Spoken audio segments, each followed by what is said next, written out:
How can I learn Blender? This is a question that's asked a lot in the Blender community, and there's not really a straightforward answer to it. So a lot of newbies and people that want to learn 3D art or just modeling in general, uh, when they see Blender and they see all the stuff they can do, they just kind of like, oh, I want to do that. Now, how do I do that? And a lot of times they watch tutorials and they don't really get anything from the tutorials. So they'll basically watch it, but then like they'll do something in the tutorial, and I've done this quite a few times. The person will do something in the tutorial and just completely overlook that a new person might not know what you did. So in this video series, I'm basically going to be teaching you guys how to navigate Blender, how to do certain things in it, and how to get started in it easily without like almost dying of frustration every time you open the program. So first off, when you open a new file, you're gonna have a splash screen right here, but I've already clicked off it.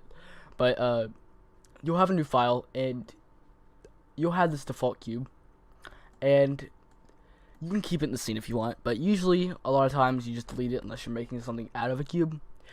And if you notice that a lot of my stuff is like red, and yours probably won't be. In fact, yours won't be, and that's just because I've changed colors in my Blender settings. Everything's still the same, but it's just different colors for me.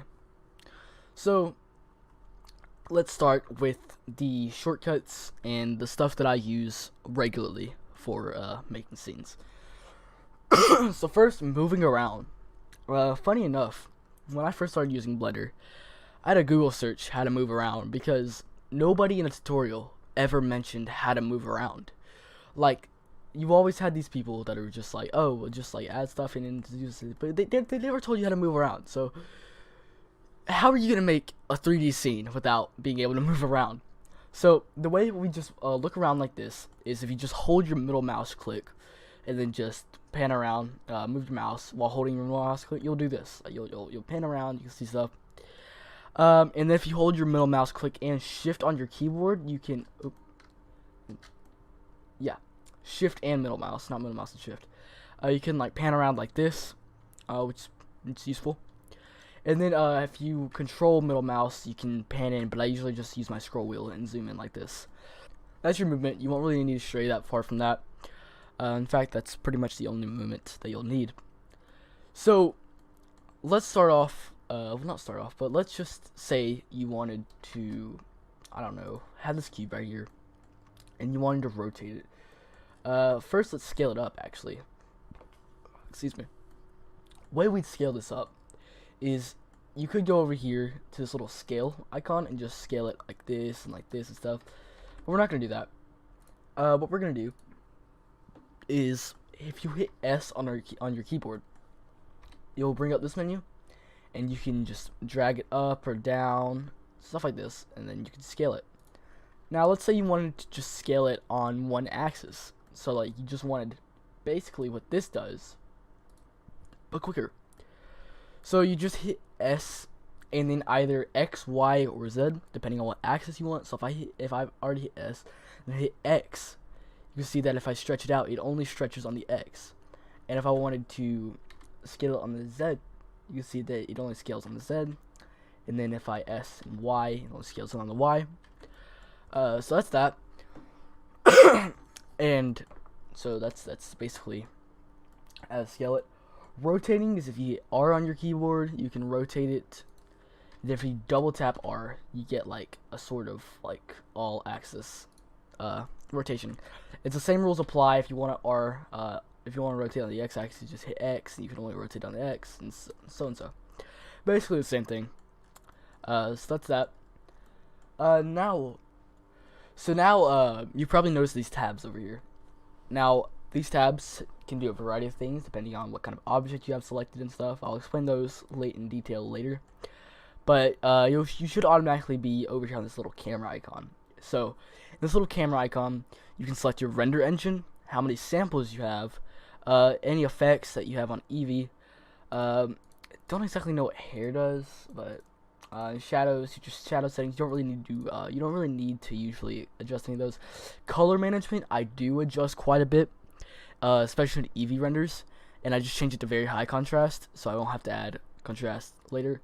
And cycles, I'll explain render engines in a later video too, so don't worry about that.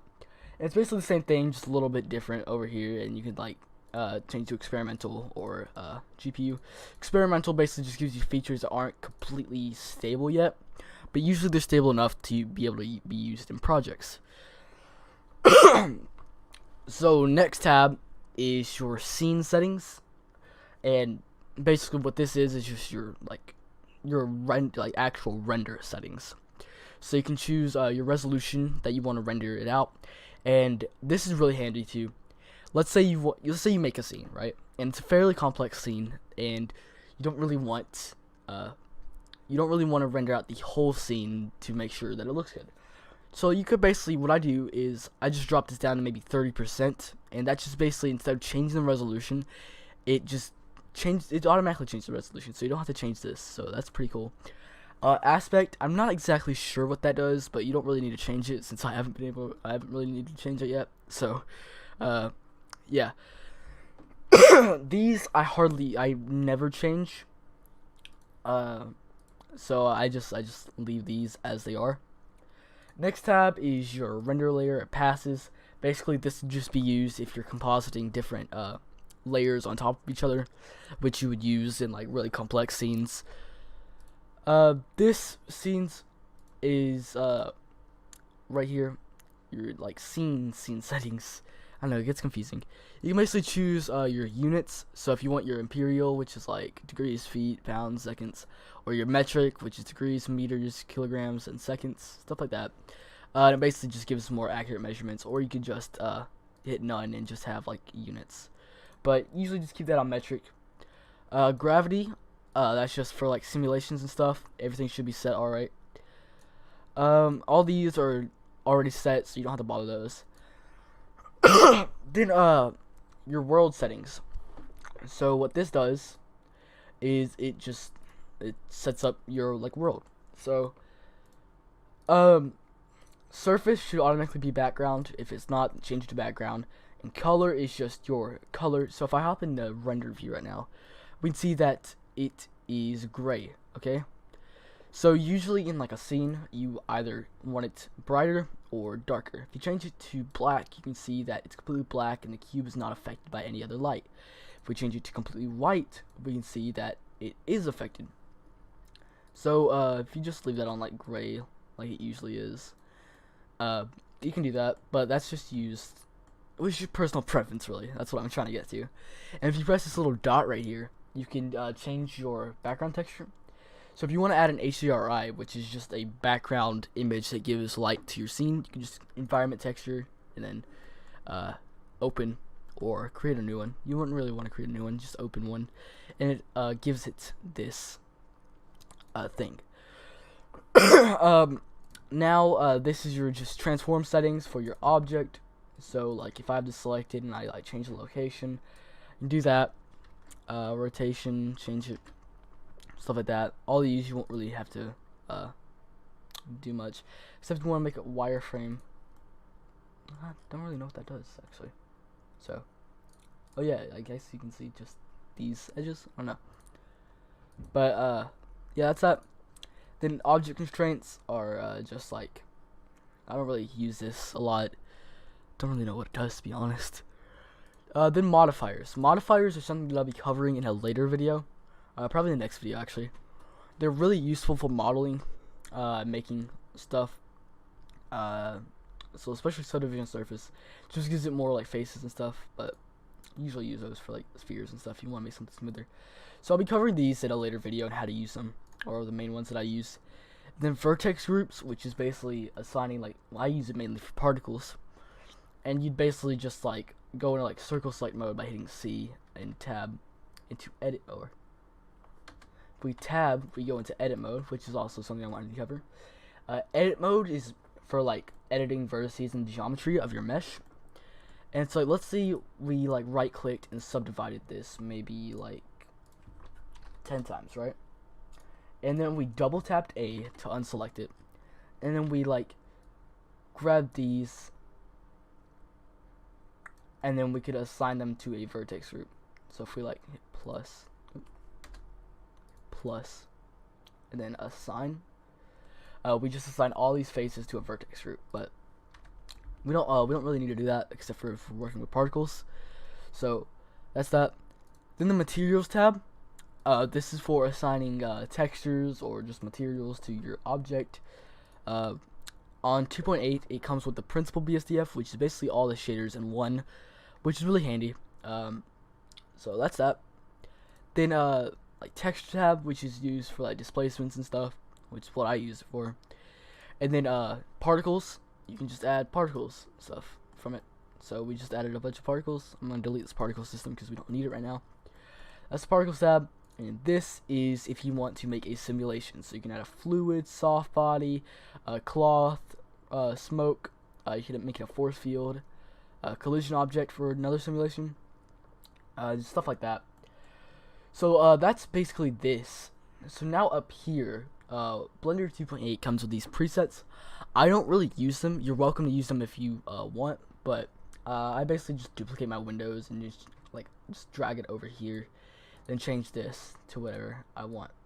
So I don't really use these, but you can if you want.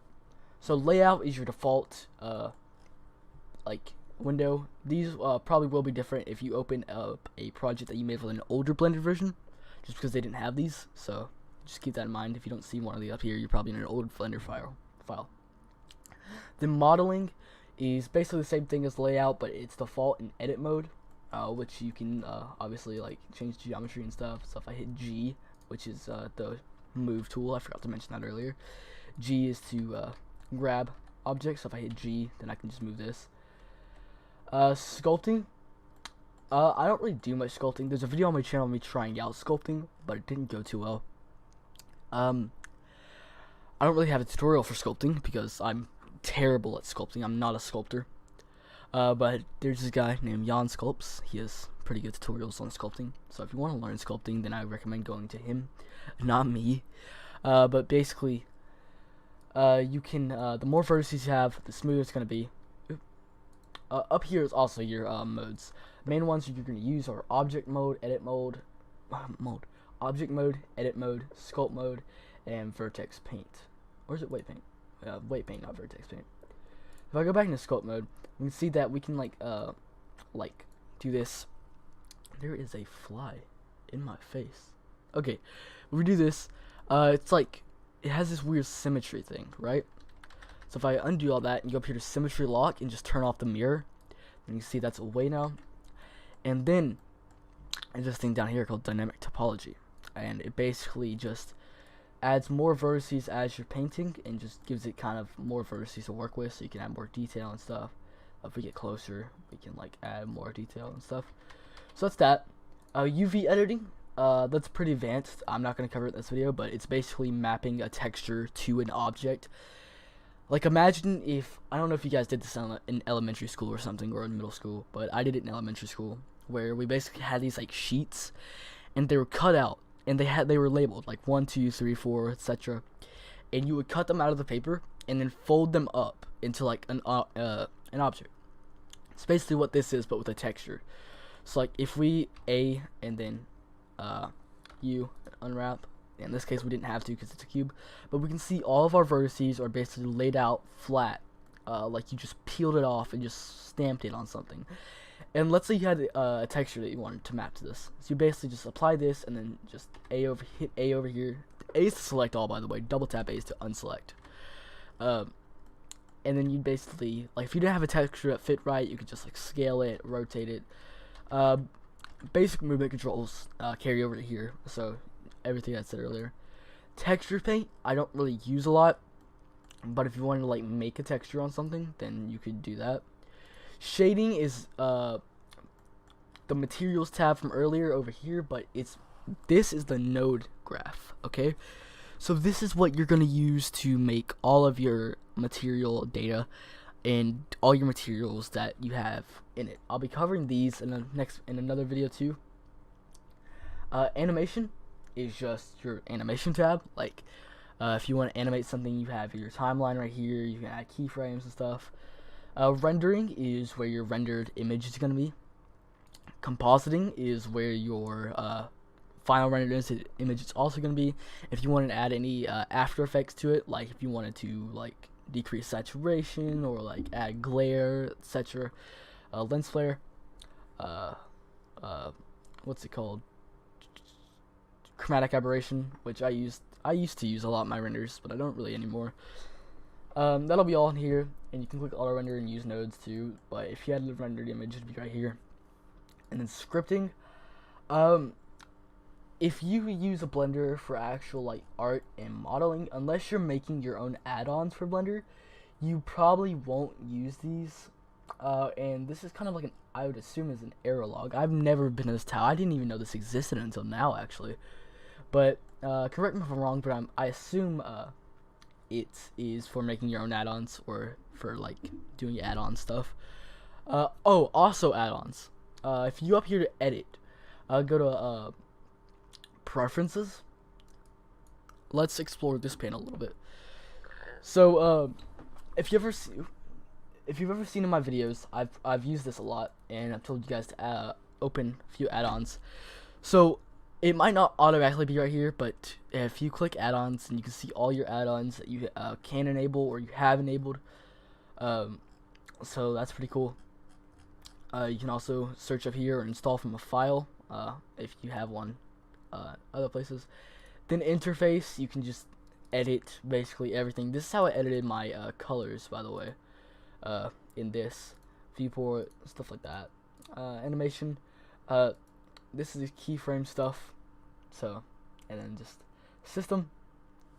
If you have a graphics card for rendering, then if you have a good graphics card, actually, like if your graphics card is worse than your CPU, then just use a CPU. But in my case, my graphics card is better than my CPU at rendering, so I have mine selected as CUDA, and this only works with NVIDIA graphics cards also. So if you have an AMD, then you won't see this. If you don't see it and you don't know what graphics card you have, then it's safe to say that you have an AMD graphics card or a Radeon graphics card, ATI, whatever you want to call it. There's like 20,000 different names for those. But I have a 1050. I'm gonna upgrade soon. I need to upgrade. I actually just upgraded my RAM a few days ago to 12 from 8. So yeah, I just had this checked, and then what this does is if you go to cycles, you won't see it in Eevee, but cycles device, if you go to GPU compute, it now uses your GPU to render, and performance, you're gonna set tiles to 256 and 256 just so it renders faster. So that's that. I don't really think I'm missing anything. If I do, then I'll cover it next video. Oh yeah, this is your hierarchy, by the way. So if you have like something that, like, if like let's say that you have something in the scene. Let's say you have a really complex scene, right? Actually, let me open up a file that I made last night, just for fun, right? So we have this, and it's basically just some faceted things that I followed a tutorial from, and I think it looks kind of cool. But I didn't, it's not good enough for like a tutorial or anything. It's just something I was experimenting with. But let's say, right, I want to select this guy right here, but like I don't want, for some reason I don't want to select him here, or like you have a really complex scene and you don't know which one is which. If we just go to like this one, oh, I don't have overlays on, we can select different objects from here. So that's kind of handy. So that's basically it for this tutorial. Just hope you guys enjoy. Next video will probably be modifiers. If it's not modifiers, it's materials. So just look forward for that. But thanks guys so much for watching. Let me know if this helped you out any. I hope I helped you guys out. But my name's Viz. I'll see you guys in the next video. Bye.